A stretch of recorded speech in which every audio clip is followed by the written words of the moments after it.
I apologize in advance if it looks really hard to see.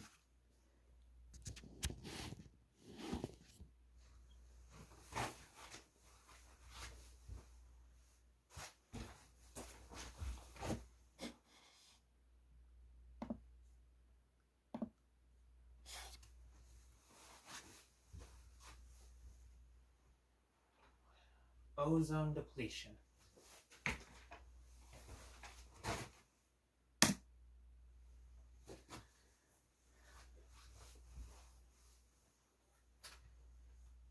A lot of you may ask, what is the ozone layer? A lot of people don't know what that is. According to National Geographic, it's essentially a thin part of the atmosphere that absorbs all the sun's UV light. Even though it only is about 0.00006% of the Earth's atmosphere, it plays a vital role in protecting us from the harmful rays from the sun.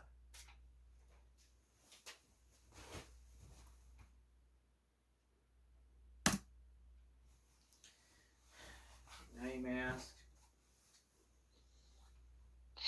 should we take it seriously? Absolutely, we should.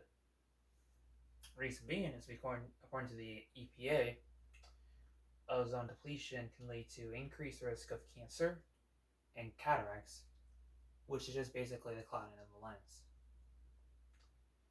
Now, according to NASA, um, um, chlorofluorocarbons, which for short is just CFCs, have been proven to react with ozone, which can in turn then destroy ozone. And according to BIJUICE, one chlorine molecule has potential to destroy up to 100,000 molecules of ozone. That's something scary to really think about.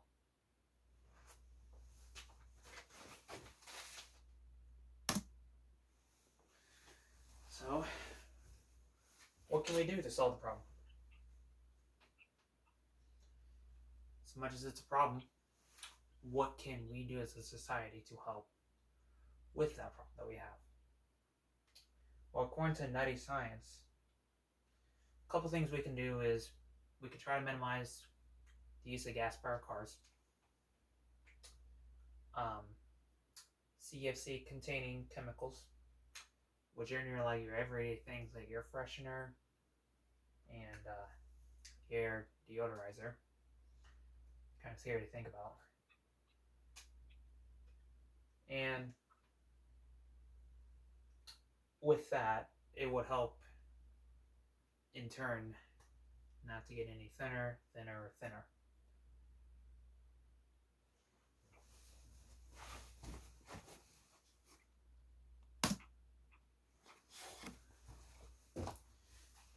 It would in turn eventually get it somewhat thicker. Now, according to the National Geographic, if we take action with the ozone layer,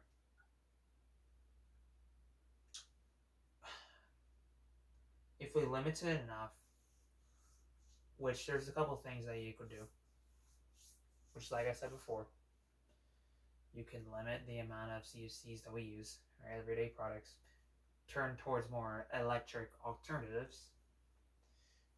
That would in turn bring it up to about 1980 levels, which was actually about closer to normal ozone levels. Now, if we just don't take any type of action, I mean absolutely nothing,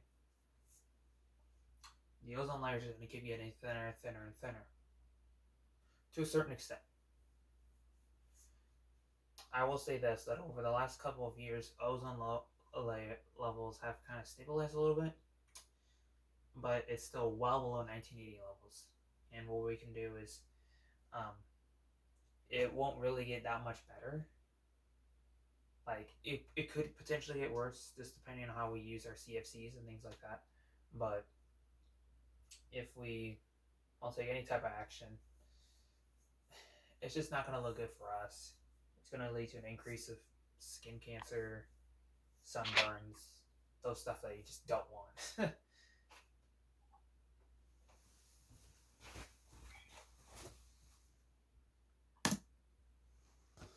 Now,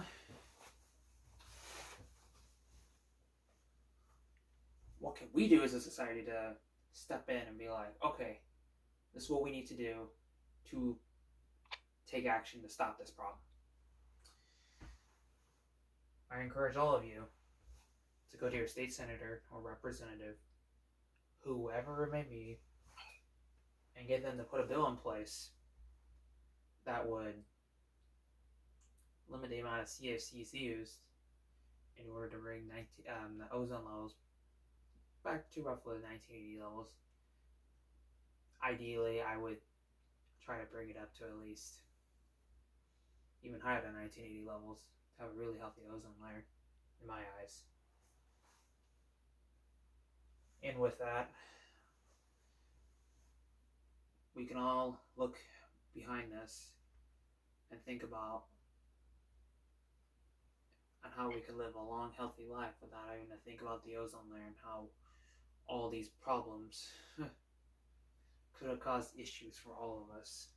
We don't take any action, but if we do, we can help prevent that.